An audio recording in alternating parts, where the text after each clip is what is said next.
I love sex. It's fun. Yeah. I like to think I'm all right at it, you know? I know where the nipples are.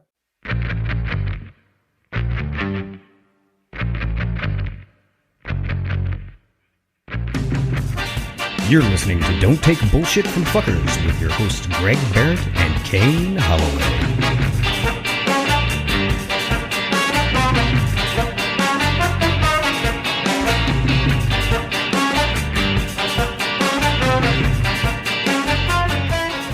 Welcome to Don't Take Bullshit from Fuckers. Let me do that again, because I have all the energy in the world. Welcome to fuck. God damn it. I'm having a rough day. Okay.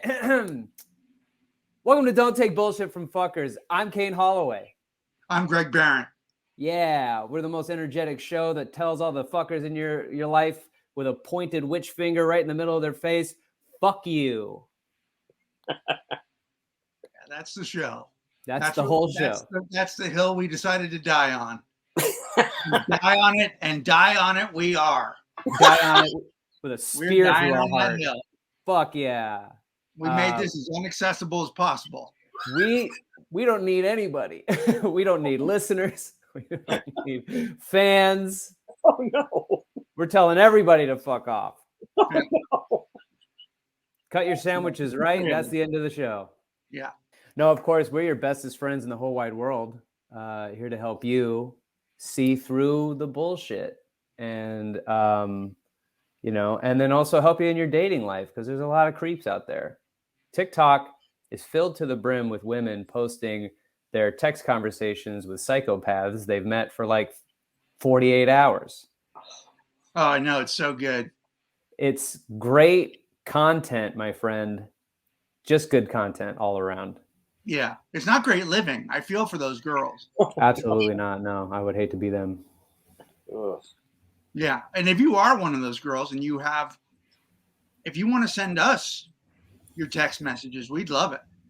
Yeah. Oh, yeah. If you're getting creeps, we would love your text messages, your questions, your ideas. Write the show. We can never have enough letters for the show. So please write us. Tell a friend around us. If you have a friend that's having a problem and they don't know where to turn, write us at dtbffpodcast@gmail.com. Or DM any of us. Kane, Pat, me. DM us on the gram. On the gram, baby. Take your questions there, or if you follow DTBFF podcast on the gram, ask us questions there. Go to the what's it called? Discord. Go to the Discord. I'm obviously there all the time. He's the number one. Always in the Discord. He's constantly there. Can't get him off. I just wait. I just sit there and wait. Yeah. Like Jaws. Yeah.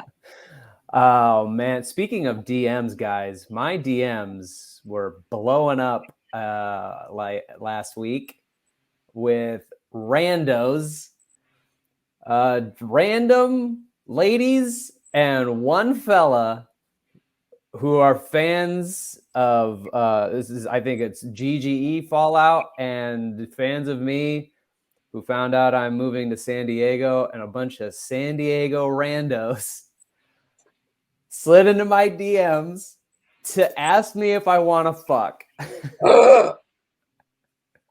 Come on. For reals. For real. It was people from San Diego that are moving there. Yeah. Yeah. So they follow you from this show? They didn't. I don't think you mentioned it on this show, did you?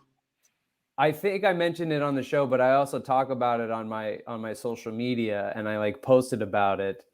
And I'm pretty sure these are all old GGE listeners, because they're thirsty.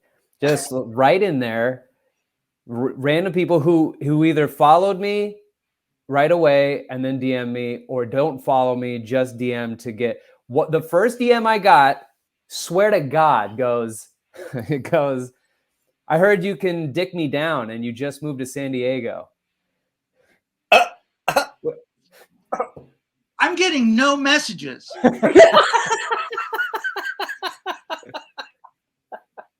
I feel like I don't want to dick anybody down. It'd be nice to get a message. It would be nice, isn't it? Sounds nice, right? Yeah. Yeah. I also think that whole sentence structure is backwards. I feel like you have to start with, "Hey, I heard you moved to San Diego," and then you end with, "You want to dick me down?" She opened with the dick me part, which I thought was bold. Amazing. Yeah. Another woman said the words, "I'm sliding into those DMs," and then that emoji of the guy with the teeth out, like he's like not sure of his decision. Uh-huh. What was the? I fucking saved it, but there was another woman that said, "Hey, if you ever want to show me your new place in San Diego, I'd love to come over and then show you around San Diego, show you the best parts of San Diego." Winky face. Amazing. And then a guy, and then a guy sent me a heart, and then just a little one of those, the winky face tongue out emoji. Uh-huh. And I'm like, okay, those two things. First it was the heart, then it was the winky face tongue emoji, and I've never gotten a message like that from a guy. So I'm super flattered. Like, you have no idea how flattered I was to get that message.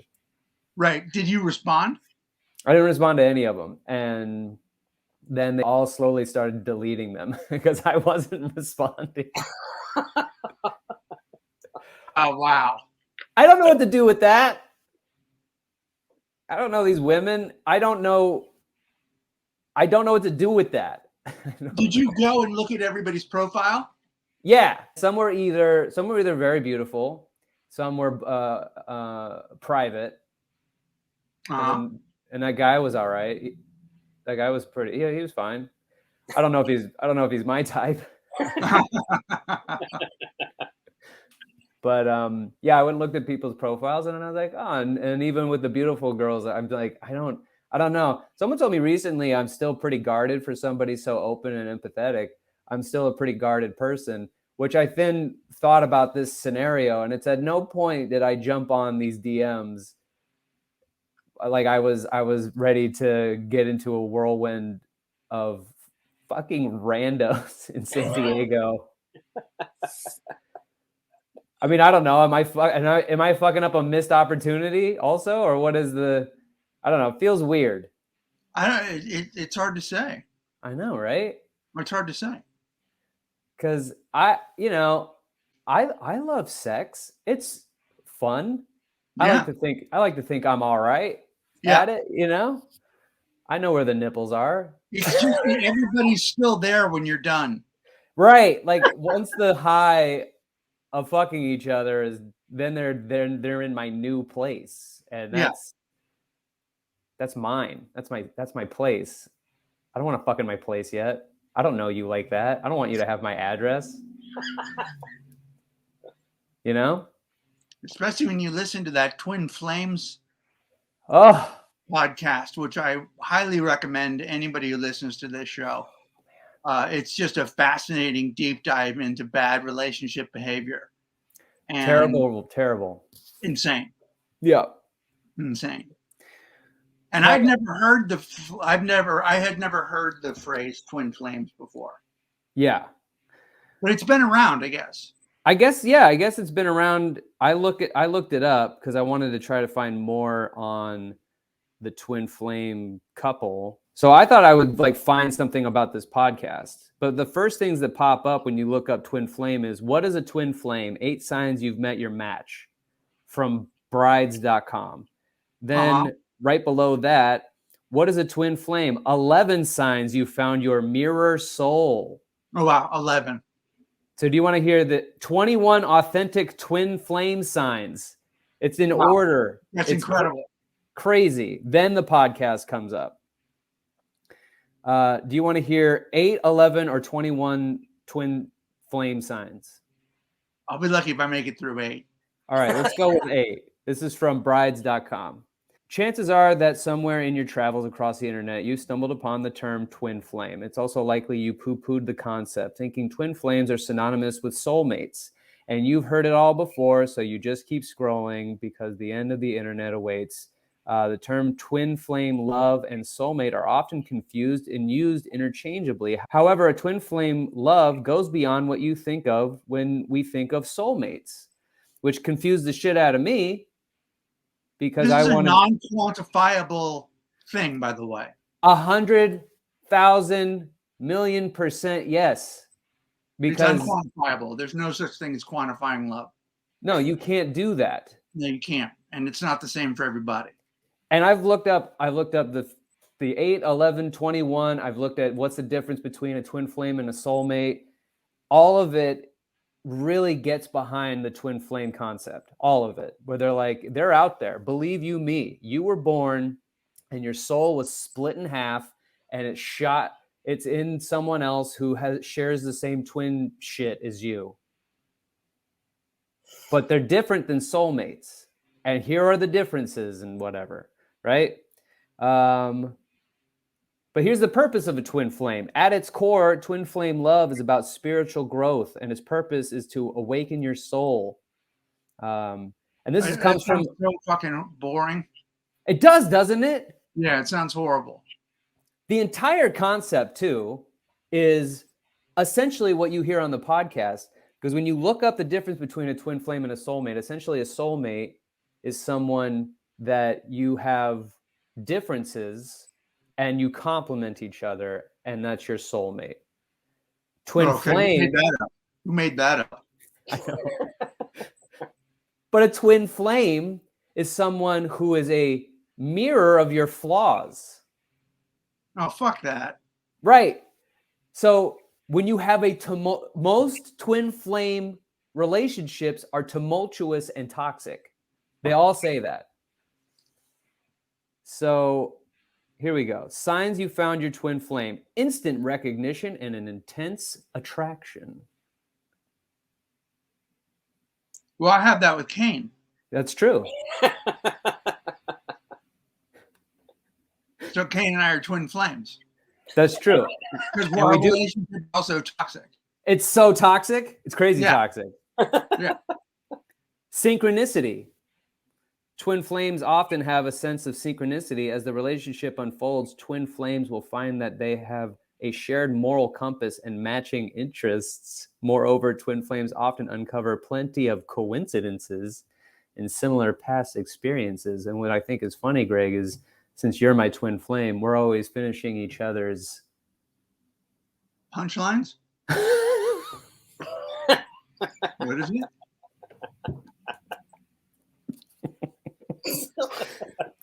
it? Intense emotions. Yeah. When you meet your twin flame, you will find that your emotions are amplified. The sexual tension between you and me, that first coffee meeting, was very palpable. Oof. You could cut it with a butter knife, my friend. Let's see. Everything you feel, both good and bad, will feel notably stronger and even overwhelming. Amplified insecurities and doubts, and this is where it fucking tail spins into toxic, and it almost begs you to find somebody shitty and go through the shitty experiences together so you can come out the other end. Incredible. Just as your emotions are amplified, so are your insecurities, your fears, and your doubts. Remember that your twin flame is your mirror, and the relationship is to show you the things that are holding you back, like your fears and insecurities, so that you can work through them, grow, and come out stronger on the other side. The internet is seriously the worst place on earth. It absolutely is.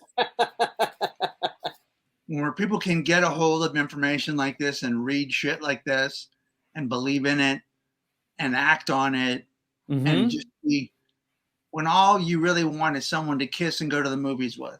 To find a twin flame, the entire concept of that is to essentially tell you that you're not whole, which that couple knows inherently, that if you're selling the pipe dream of there's another half for you, and the internet does it too. there's another half for you. So you got to meet it. Not everyone's going to feel it as intensely as you do right off the bat. So you need to be pushing to get what is rightfully yours. And by that meaning that you need to feel whole in yourself and love in yourself to have the strength to go after someone who doesn't want to be with you. Right. I read a thing that said you might never meet your twin flame, which is the biggest safety net I've ever read on the internet. Hey, they're out there, but hey, you know, if you don't have the funds to make it to Italy, you're probably not going to meet that person. I suppose.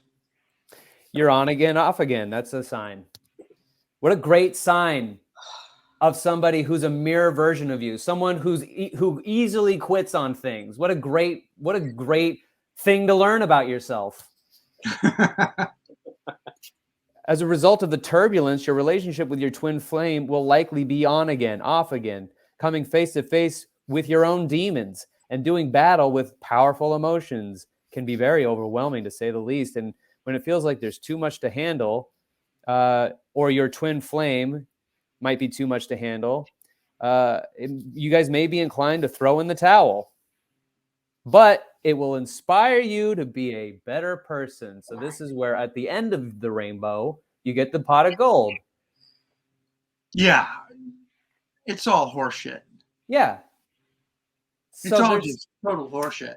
You have to torture yourself and someone else for an unspecified amount of time so you can be better later. If you're listening to this and you believe in the concept of twin flames, we'd love to hear about it. Yes. We'd love to hear about it. I think it's, and pardon my French, kooky talk. I mean, I remember when I started at Sex in the City, the first day I was there, the conversation was, there was no writing. The whole day we just spent on one topic, which is, are soulmates real? Mm-hmm. Is that a real thing? Mm-hmm. Which I don't believe in that either. Me too. I mean, you can call somebody your soulmate, I suppose. Right. And that means whatever it means to you. But it just seems like a thing that people then start looking for that they can't find. Right. It's an unachievable goal. Yeah.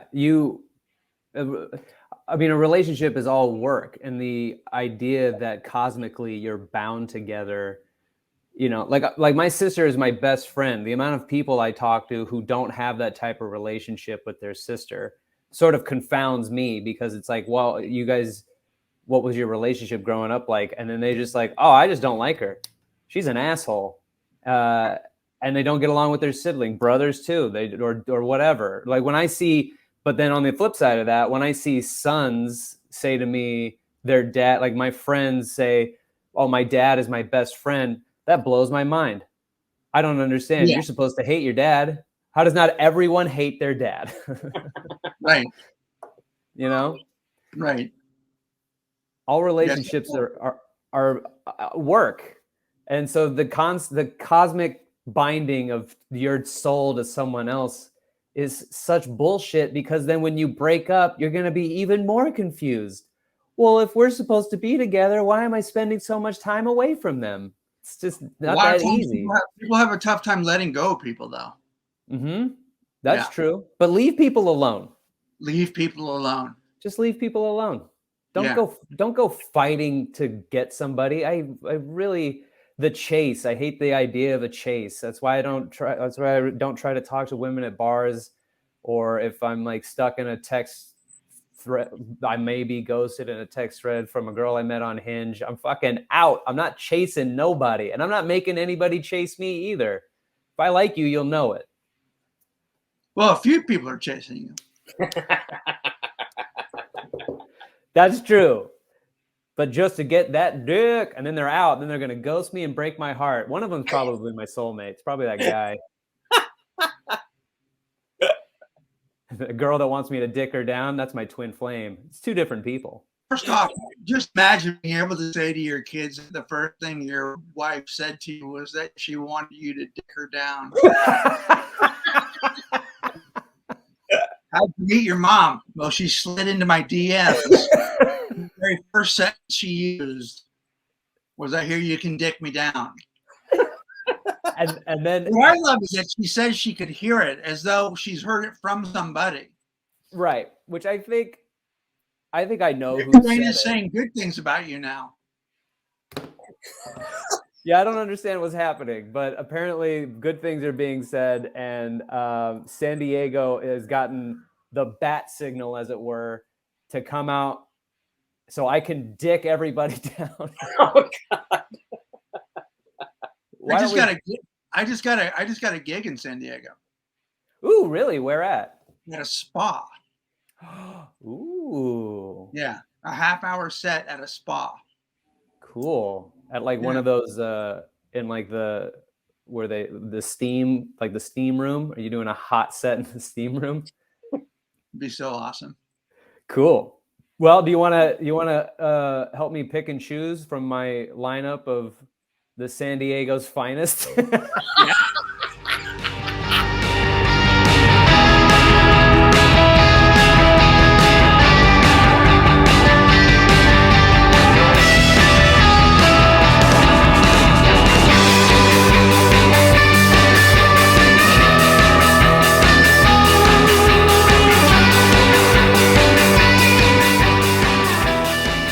This is the theme song for What Does This Mean song. The theme song for What Does This Mean song. We'll read a self-help quote, and they're definitely not memes. Memes are something completely different than quotes. Quotes are supposed to help you through all the bullshit in your life. And memes are like that poster of that cat hanging from a tree. And it says, hang in there, baby, or Monday. Am I right? Mondays, am I right? So if you can think of a different title, then we'll probably change it.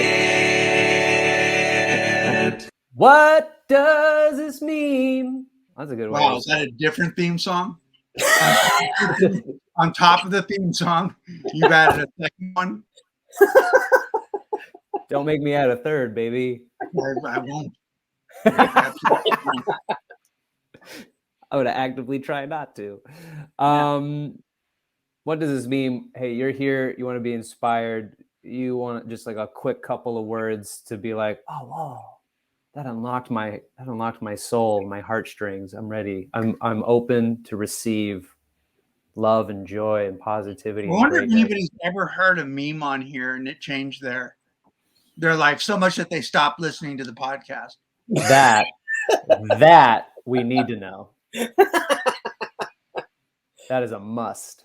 You know, like they're done. They've heard all they need to hear. That would be fucking pretty awesome. Yeah.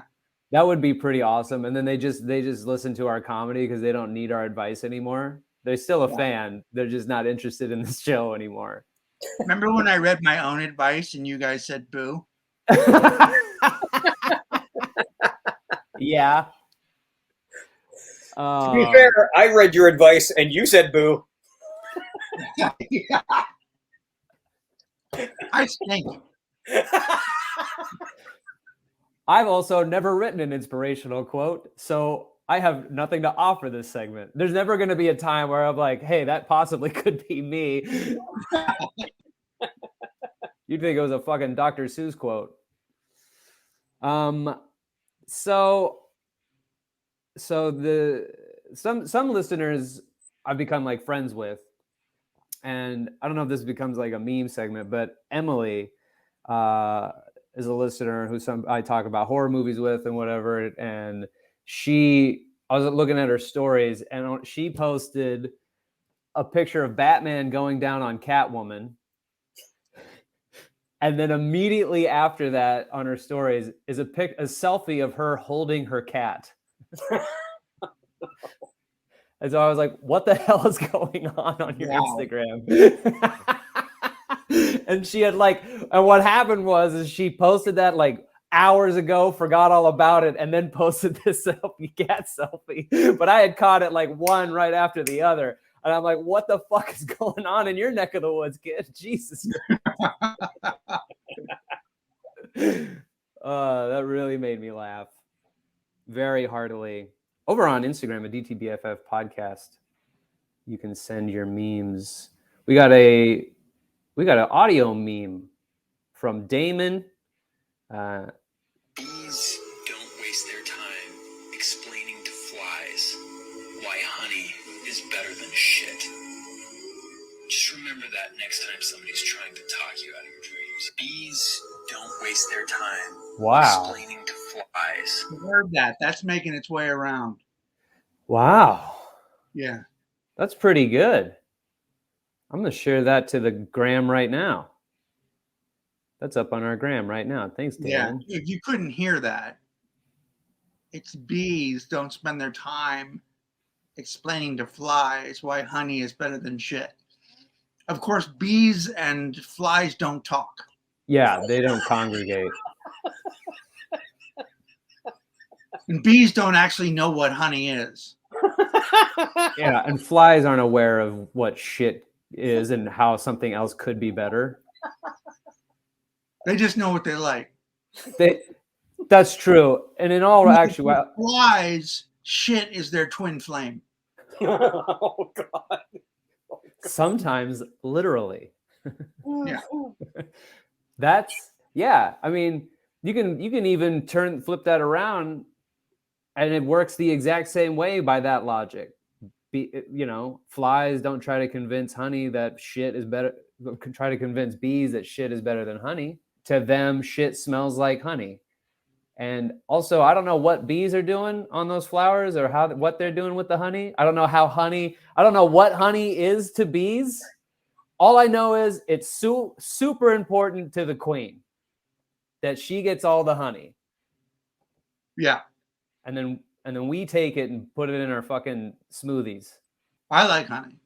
I love honey, but I feel like I'm starting to like this meme less and less the more we break it down. That happens with most memes. Yeah, because like the next part is remember that the next time someone tries to talk you out of your dreams. But that doesn't apply really. What are you going to say, the fly honey thing? Also, I do I get back up against this sort of idea of a they that's trying to keep you down. Like, no one's tried to talk me out of my dreams. No. Never. No. My parents were so happy that I had a dream. They didn't care. They didn't care. They were just glad I wanted to do something. Right. Like when you have kids and they say, I want to do something, you have to understand a lot of kids don't ever know what they want to do. Right. But if you have a kid that wants to do anything, no matter whether you think it's cool or not, it's amazing that they want to do something. And if they want to do something, that something will lead possibly to something else. It's if they don't want to do anything. Right. But I don't know who these people are that are talking you out of your dreams. Yeah. How often do you find yourself in that situation? I mean, are you Cinderella? Yeah. Are you hot but cleaning the floors?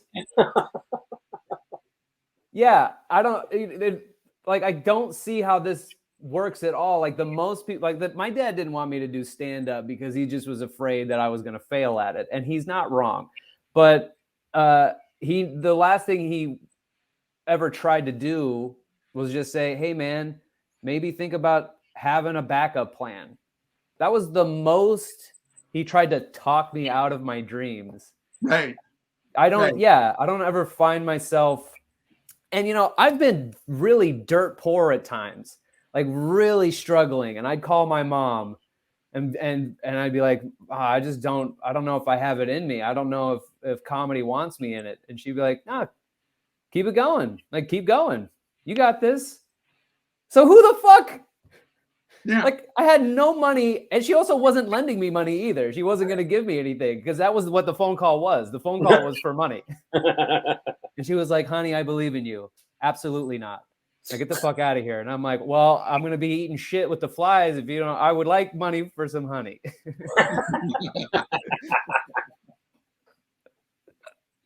Yeah. Yeah. Okay. Nobody tried to talk me out of my dream. My parents had seen me work tools. And so when I told them I wanted to be a stand-up, they were like, absolutely. Because you've got no skills. And really, when I go out to do stand-up, I'm like, this is the only thing I really know how to do. Yeah. I mean, I can give advice, and I like being a coach and all that. But stand-up is something I'm exceptional at. Yeah, me too. That's yes. I agree wholeheartedly about that for you. Because you are a terrible coach. Ooh. Over on the Discord, we have a What Does This Mean section on our Discord. I don't know if you guys know this. We got all these sections. Questions for the show, random comments, workshop attendees, questions from us, thirst trap and pet traps. You can post pictures of you doing cool shit or memes. We got one in from Gina Lee that says dating. That says, hey, while you're dating, this is how you talk to each other. Can't wait to see you again when you're finally in marriage. Part of your knee was on my side of the bed again last night.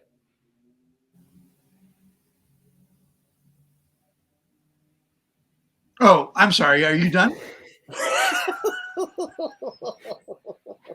I thought that rap made a point.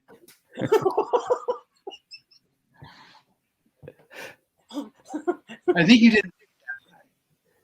You want me to try again? You want me to do it again? No, I think we should just move on. Okay. Sasa sent one in. I don't know if this is a self-written one. She hasn't attributed to anything. It's not posted on a picture or anything. It's a text from her on the Discord that says, the last thing I want to do is hurt you, but it's still on the list. That is good. That is very good. See, that's a meme. That's a good one. Yeah. Sasa, you're in the running to have won the meme segment. Club Sandwich sent one in. Might be my personal favorite. You can't be ugly if you don't look in the mirror. I guess there's a logic to that. There is a logic to it. It's all about avoidance, man. Paige Brianna, she sent me one that says, my husband is mad that I have a picture of an actor, Willem Dafoe, on my phone's background / home screen. It's from Reddit. I think she wants it for Reddit remix. Now that I'm reading it, I think that's what she wants for Reddit remix. Oh, okay. Damn. Wait, is that her story or somebody else's? Somebody else's husband. They posted this on our Reddit relationships. My husband is mad that I have a picture of actor Willem Dafoe on my phone's background / home screen. Oh yeah, that sounds like a Reddit remix submission Yeah. for sure. And I said, keep the phone background and lose the husband. Sure. Get rid of him. Willem Dafoe was in The Lighthouse. And boy, was he good. And Robert Pattinson was in The Lighthouse. And Robert Pattinson is about to be one of the best Batman men. Batman. He's about to be Batman. He's about to be Batman. And that's my meme submission for the day. He's about to be Batman. Okay. I think that's it for me. Greg, do you have one? I have one, yeah. To be yourself in a world that is constantly trying to make you something else is the greatest accomplishment. Ralph Waldo Emerson.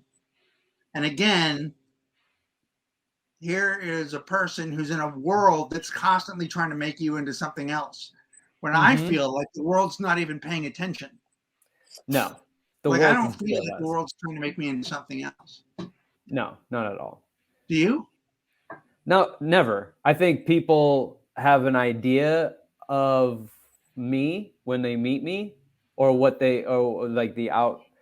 Whatever people, when they see me, they have a concept of me, and then when we start talking, it changes. I've noticed that a lot, where people are like, oh, I thought he was gonna be a dick, or I thought he was gonna be funnier, you know. So, you know, I'm ruining everybody's expectations on either side of the coin. When He's Just Not That Into You took off, I did feel like the world wanted me to be something different than I was. Sure. You know, like after all that time, 15 years of doing stand-up, and then in one airing of Oprah, I became an international relationship guru. Right.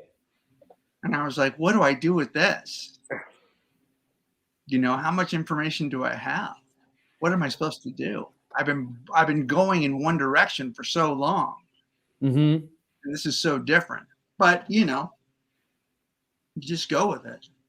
At what point during that entire thing were you like, I guess I'm the relationship guy? Or did you ever try and buck against it? Did you ever go, no, I'm also this, and I'm mainly this? I went and did my very first show of stand-up at the Improv in Irvine. And it was a weekend gig. It was like a Friday and Saturday. And my first show Friday was packed. And they hated my stand-up. Yeah. Okay. And I realized that night, like, oh my God, I'm going to have to change everything. Because they're not here to see me talk about sticking my finger in my dog's ass. I had a whole bit about how I accidentally fondled my dog's asshole for a while.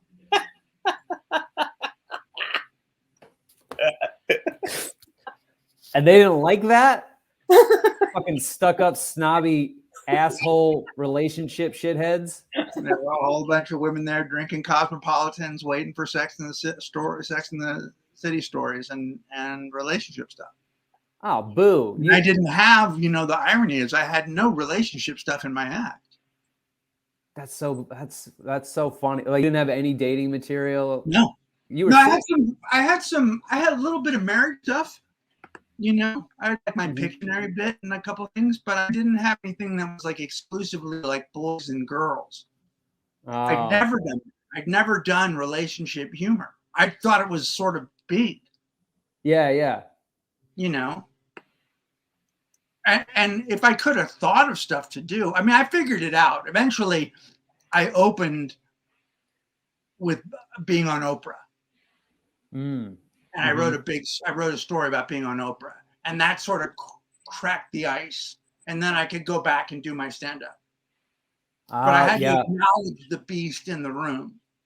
You know?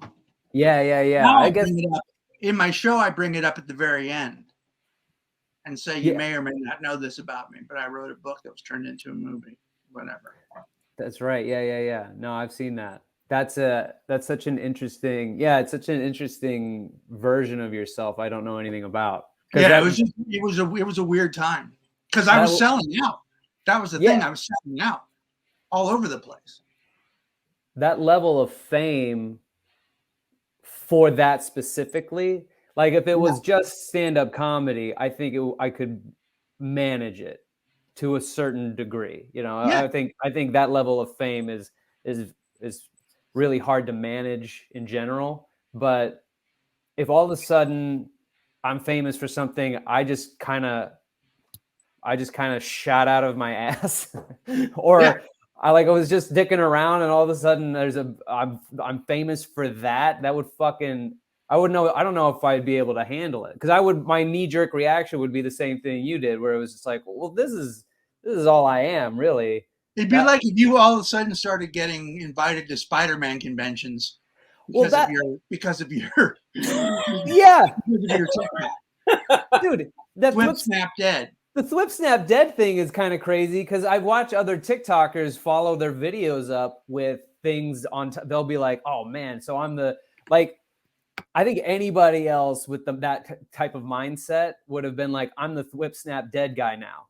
So here's the thwip snap dead video. Here's a thwip snap dead video. And here's a thwip. But it's like, I don't want to do that. I'm not that hungry for more of this, because I would like it to all be a rich tapestry when you come to see whatever it is I'm doing. Like I like talking about all kinds of concepts in my act. I would hate to be the thwip snap dead guy in a certain sense. Yeah. I mean, you're grateful that anybody knows you for anything. Absolutely. That point had to be made to me all the time by other friends, like how great this is. And so what? And people know you figure it out. Right. Don't be a victim, Mm-hmm. But I'm just psyched that I'm on something on TikTok that has 1 million views. Me too. It's pretty funny. This isn't my time to be on TikTok. You're a fucking hit, my friend.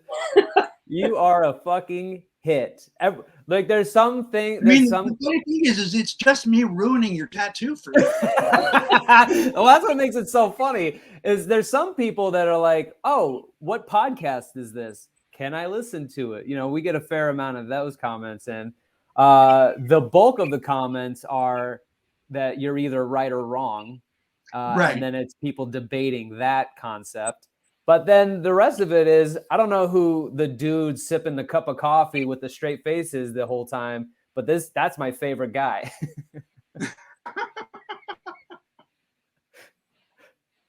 Fuck, dude, people go ape shit for you just because I've watched it several times. Every time it'll pop up on my thing. Oh, you got a new comment. And so like I'll click to see the comment and then the video starts. You're so matter of fact that I don't know you're just saying a fact. Because it's so aggressive. It's such an aggressive way to give me the information after what I told you. And also it comes off the heels of me about to tell you a story of how I got a scar on my wrist. Oh, right. And the next thing you said is, yeah, that's the last thing Gwen Stacy heard before her neck snapped and she died.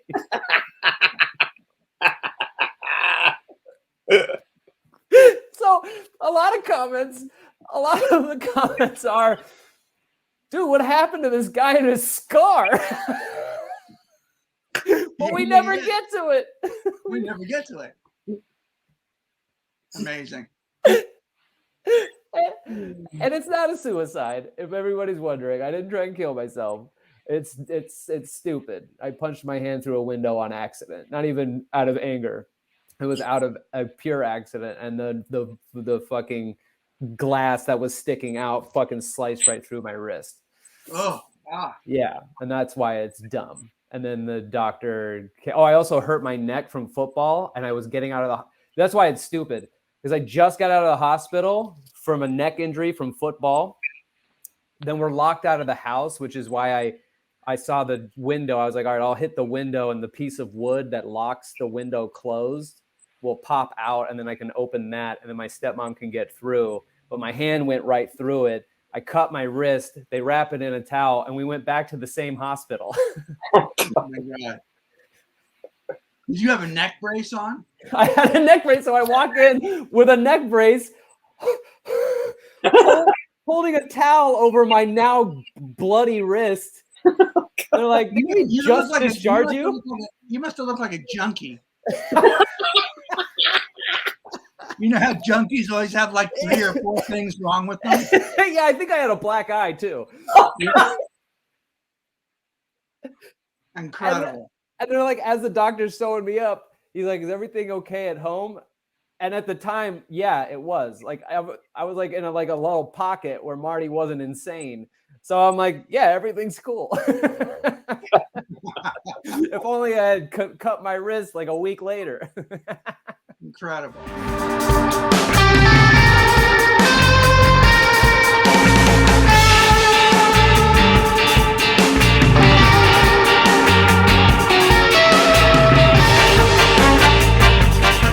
Hell yeah. Oh, hell yeah. Whoa, it's fucking segment 3.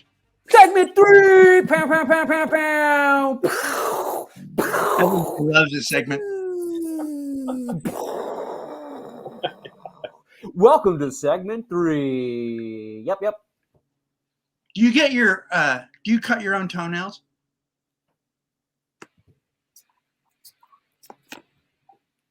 Yeah. Do you, Pat? I do. You cut your own toenails? Do you have a problem doing it anymore? Like as you get older? Is it harder? I hate it. I'm still really flexible. I have no issues. I hate it. I can't do it. I can barely get there. I can barely get there. Oh no. So no nasty. Bueno. That's nasty. Wow. That's how I decided to open segment 3. Hilarious. I'm not gonna lie to you though.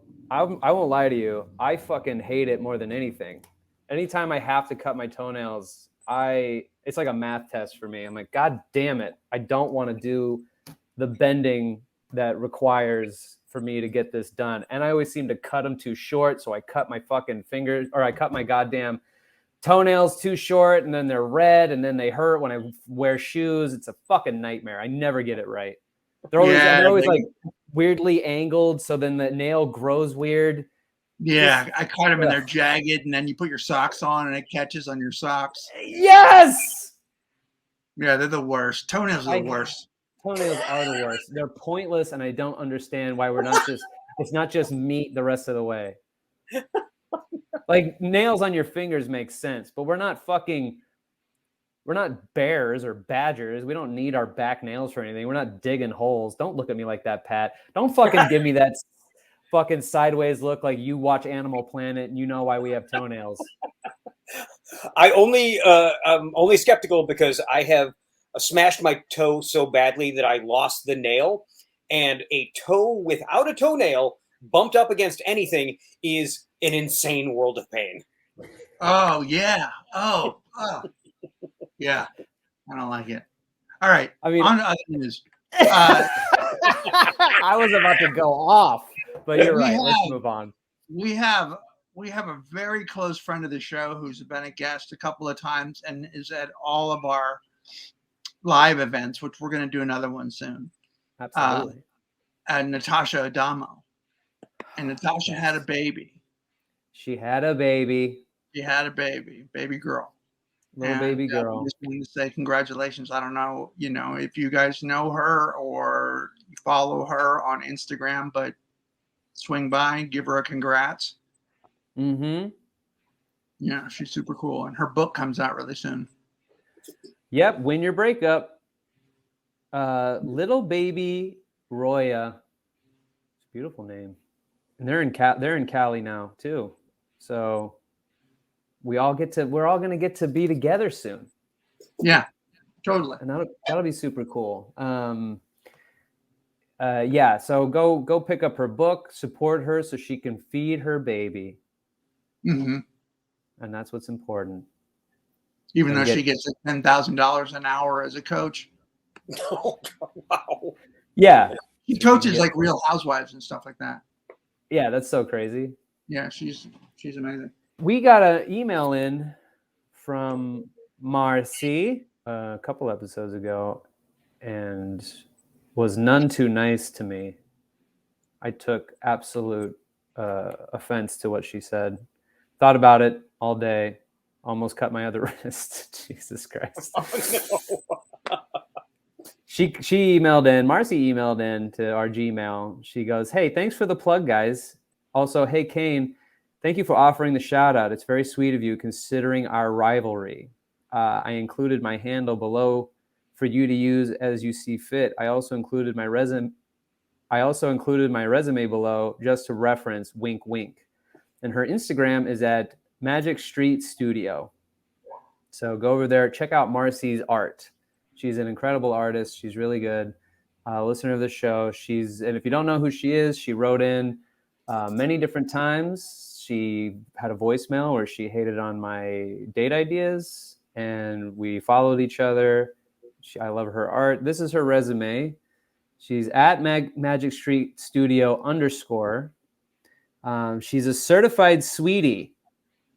Her professional experience, always been a fucking professional.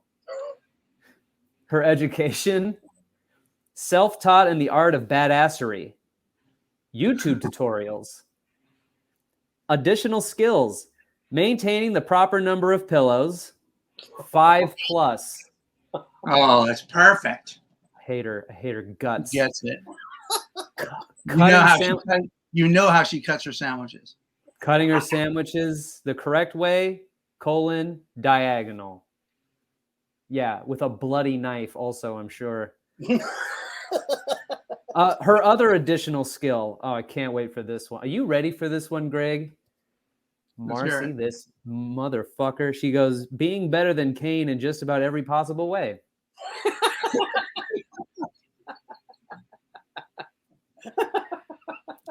And her last additional skill, not taking bullshit from fuckers. Oh, I love it. But she's writing you. She's not writing me. She wrote the show. I get no messages. She wrote the show. The only reason that my name is involved in this in any possible way is because I said, hey, even though you're being outspokenly mean to me, I will plug your stupid art Instagram for idiots. You shithead. Because you're a listener and we love you dearly to death, always and forever. Yeah. Awesome. And then she does this shit, the pillow thing. How dare you? Also, I posted pictures of me moving into my new apartment today. You know what messages I got? The Allen brand wants to send me a case of 75 pillows.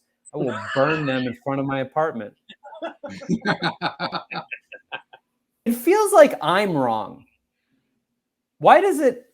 So many of our listeners are on your side, but I'm not wrong. I'm not wrong. But you're also getting DMs to go dick down. And I just sit in a lonely wind tunnel. I'm literally buying old seasons of The Bachelor to watch. So you know, say what you will about your life. Well, when you're right, you're right. Should we do a Reddit? Let's do a Reddit remix and get the duck out of here. Reddit remix. I have been lying to my boyfriend about squirting during sex, and now I'm in too deep, and the truth is too embarrassing. Yes. My boyfriend and I have been going steady the last 2 years. And steady. I won't bore you with too many details, but you know, it's been wonderful. We click on multiple levels, and I believe we could click sexually too, but I messed up early on in our dating days, and I'm not sure how to go back. The first time we had sex, we were both quite tipsy. Okay, so I was straight up drunk. But please know I was consenting. So please don't waste your energy on rape accusations. Okay. This is important because this would never happen when I was sober. He was pounding me.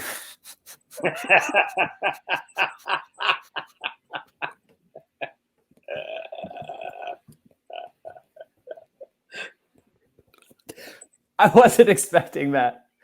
Pounding. I wasn't expecting her to say that. That's such a funny thing to follow up all the rest of this.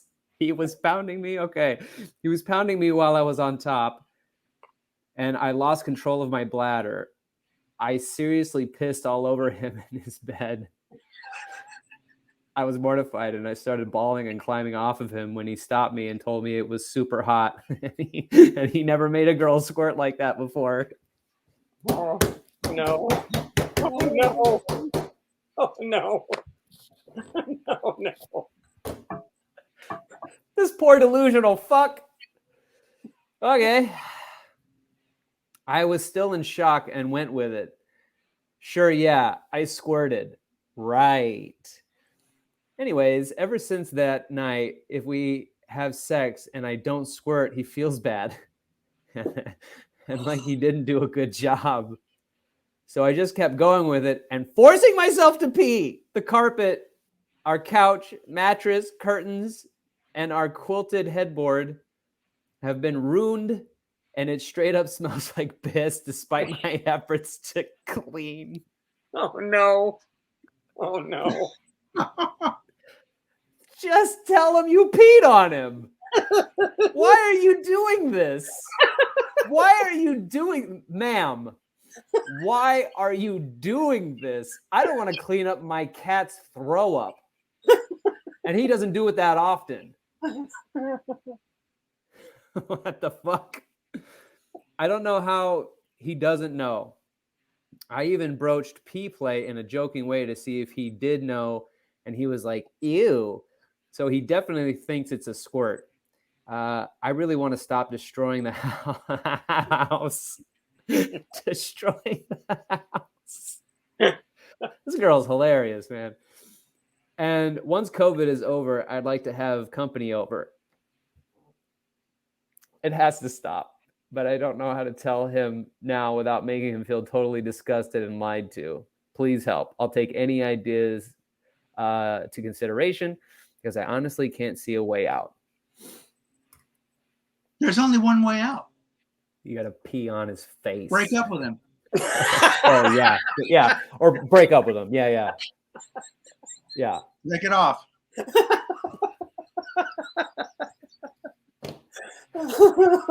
Yeah. Have him go down on you while you really, really, really have to pee. Pee on him and go, that wasn't squirt. And then tell him what you've been doing. I mean, you got to tell him the truth. You have to.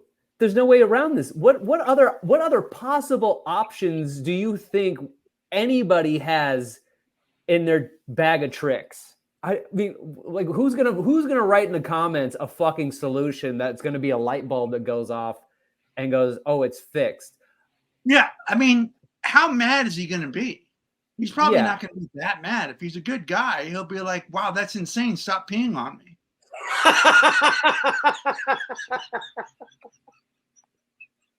Can you do me this favor and not piss on me? You're peeing on my balls. You need to stop.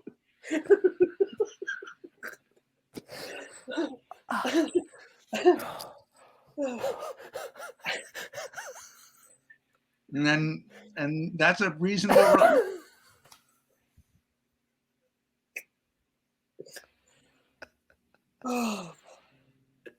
Yeah, there's nothing else to say. That's it. That's all. That's the only thing you can do. And yeah, if he freaks out, then I mean, it's bad on you for peeing on him so many times. She pees. Yeah. Oh God. She's like a dog. What kind of weird self-esteem issues? Like when you sobered up, I don't know, man. Maybe I date a lot of really blunt women. But if most of the time, if you're like, hey, I was really hitting it last night, right? And if you weren't, they would just be straight up and be like, well, no, not really. You know, it was just like one of those heat of the moment things or whatever, you know, like just what is the big deal? The one time you pee on them, you say that was pee. I've been peed on. I didn't request it. It's just one of the same scenario. And they said, I peed on you. My bad. And you go, oh, okay. And you take a shower. And then that's it. That's the last thing that happens. And then you try not to get peed on again. I mean, that's mostly how sex works. Is you fuck and you try not to get peed on. Oh, God. Yeah. And if you do, it's no biggie. Yeah. It's no big. Whatever. That's, yeah. Yes. Stop peeing on everything, you fucking meerkat. What a show. That was our show. That was a great show. If you guys have any questions that you want to hit us with, you can go to dtbffpodcast@gmail.com or on Instagram at dtbffpodcast and send them there. Mm-hmm. You can also send your memes. Tell us what's going on in your relationship. Any updates, job-wise, family-wise, You know, there's a lot of things going on in the world. If you recently quit your job, a lot of our listeners have. A lot of our listeners have just quit their job and moved on to greener pastures. We don't know that, but we know they've quit their jobs. They're walking in the valley of the shadow of death for sure. Yeah. If you'd like to support us any further, you could go to our Patreon, patreon.com/DTBFF podcast. We do bonus episodes. We got a Love is Blind episode coming up for you guys. When the reunion drops, we're going to do a full season 2 breakdown. Yeah. Because what a fucking nightmare that entire thing was. Yeah, it was a car crash. Wow. Sure was. So you want to check out that episode again, patreon.com/DTBFF podcast. And I'm at Kane Holloway on Instagram. It's ckers on Instagram. I'm at DTBFF producer Pat on Instagram. You can also call into the show. What's that number, Pat? That number is 323-379-5544. Call in just to hang up. Yeah. Call in and then leave your resume. But always at the end of your resume, one of your skills is, I don't take bullshit from fuckers. Welcome. Hey there. If you like the show, you can find bonus episodes and more at our Patreon at patreon.com/DTBFF podcast. And then rate the show 5 stars on iTunes because it's the right thing to do. All music by the Rating Monarchs, produced by Patrick Kelly.